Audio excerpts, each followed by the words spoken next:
miracle, miracle, miracle, miracle, miracle. What you're going to hear about today. Hello everyone, in this video we're going to be using watercolour and the wet on wet technique to create an awesome geometric pattern artwork. So stay tuned, hopefully you'll learn a lot, and let's get going.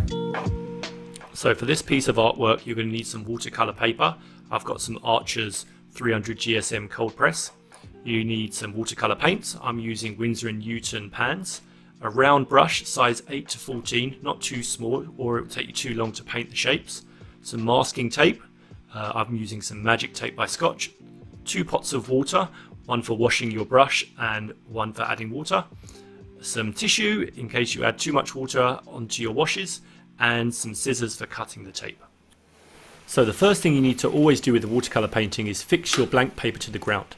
This will prevent buckling when you start to add water to the paper.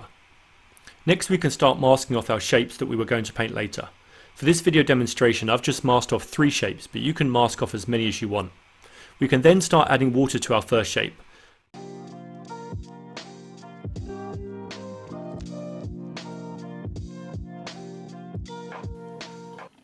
Knowing how much water is a case of trial and error, but you want to get a smooth, even layer of water so the top of the paper is shiny, but you aren't getting water sloshing about in the edges. Wet your brush again if you don't have enough water on the page.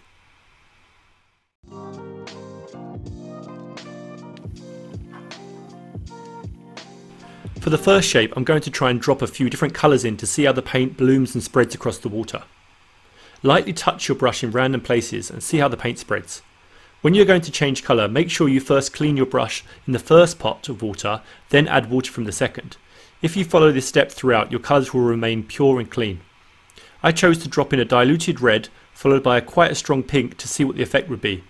More than 3 colours using this technique and your colours will start to get a little bit muddy.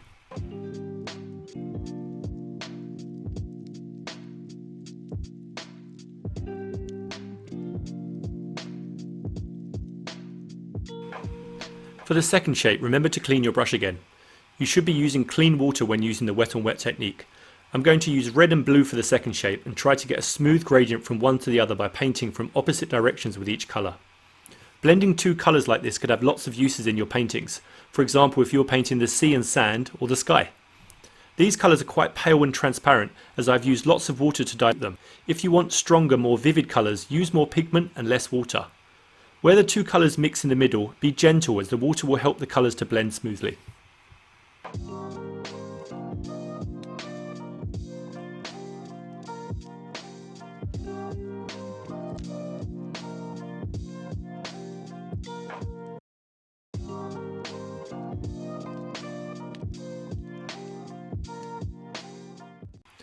For the last shape, clean your brush again and then apply water to the paper.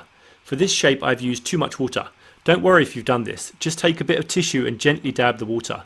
As the tissue is dry it will absorb the water from the paper. For this last shape I've used a pale blue flat wash across the whole shape and then a darker indigo to charge the blue. You can see how the darker indigo spreads quickly into the pale blue and almost takes over the shape. I think this technique could be great for space or some stormy weather.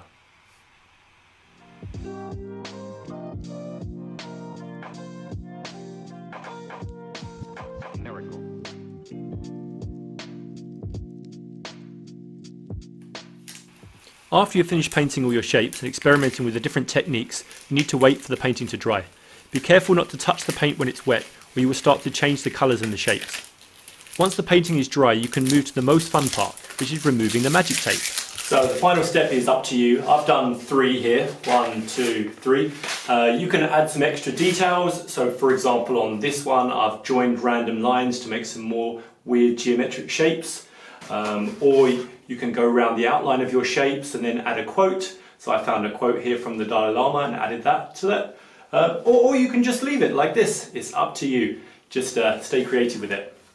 I hope you enjoyed this video. If you try this at home or with your class, please drop me a message in the comments and add me on Instagram so you can link a picture with me.